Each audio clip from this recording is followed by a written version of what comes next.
Hi, it's Darren and welcome to Las Vegas.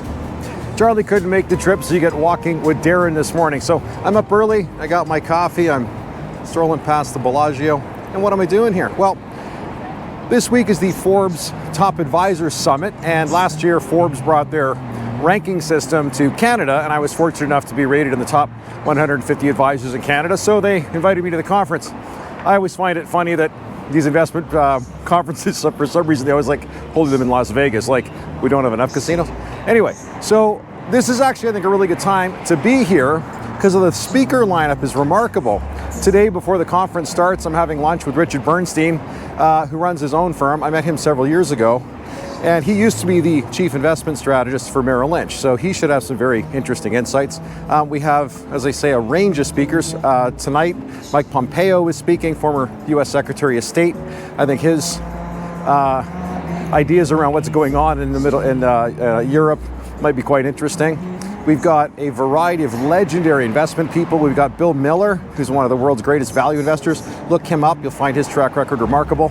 And then we've got Kathy Wood, who's quite famous for launching ARC funds, which went from being very heroic in 2022 to kind of a heck of a period she's gone through. So it'll be interesting because she's really one of the world's leading tech investors, and considering what's happened to the NASDAQ, I think she's got some really interesting things I want to hear about. So as I say, there's lots of content coming, and I'll share a lot of, I think, what are the best ideas with you, and then what do we do with it is really the key trick.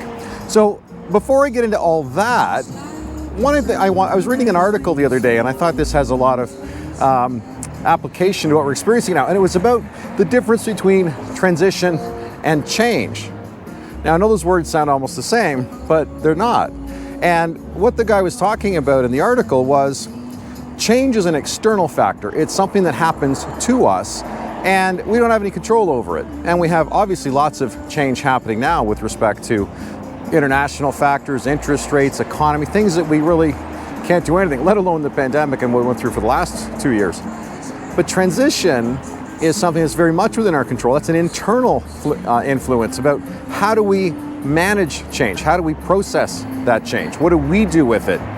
And I think that's actually what I'm going to be looking at this conference, is talking about what changes are occurring and then how do we transition successfully through those changes. So I think that's also something I want you to be mindful of when you're maybe feeling some stress or anxiety about those big changes that are happening. Is we can't do anything about those, but we can think about how do we want to transition through those changes? How do we want to transition through them positively?